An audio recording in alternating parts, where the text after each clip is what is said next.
tons ang parsyalan ni Sambusiro. But kaya si Badaan guys pag-stove. Para na guys na nakasibot na. Ginasibot na. Puno-puno ang sibot, mga. Para old.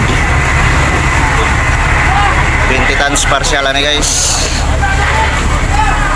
Arya. Parang mga kaibigan guys. Pakipalo na lang mga idol. Kaya yan ang mga tagan kay daghan ba kayo na? Okay.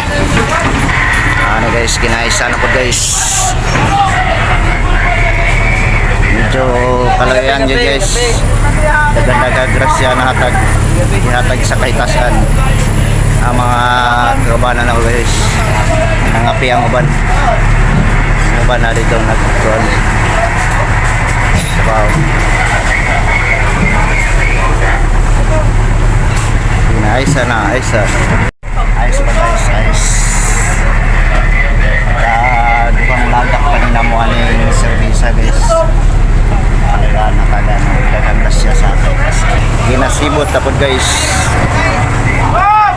Ang mga taga-Bangka guys. Shout out sa mga taga-Bangka na nadiri. Matagan nyo nila tanan na uban guys. Isda. Kamahon, buhay-buhay lang. Basta kurang mga pakura na guys. Pakura. Okay, ginasibot na. Uy, wala na puno.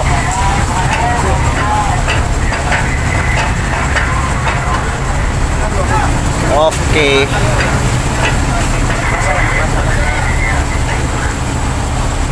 Sulod na po. Ayos na po din naman. Oy, puno na. Awas-awas na. Isa palang kabangag ang napuno guys. Napay tulo kabangag naghabwa nila. Kanang isa kabangag guys. Musulod na og 7 tons to 8 tons. Ang isa kabangag aning serbisa. Kaya dako-dako maning serbisa guys. Ang service ni na may dako-dako ani.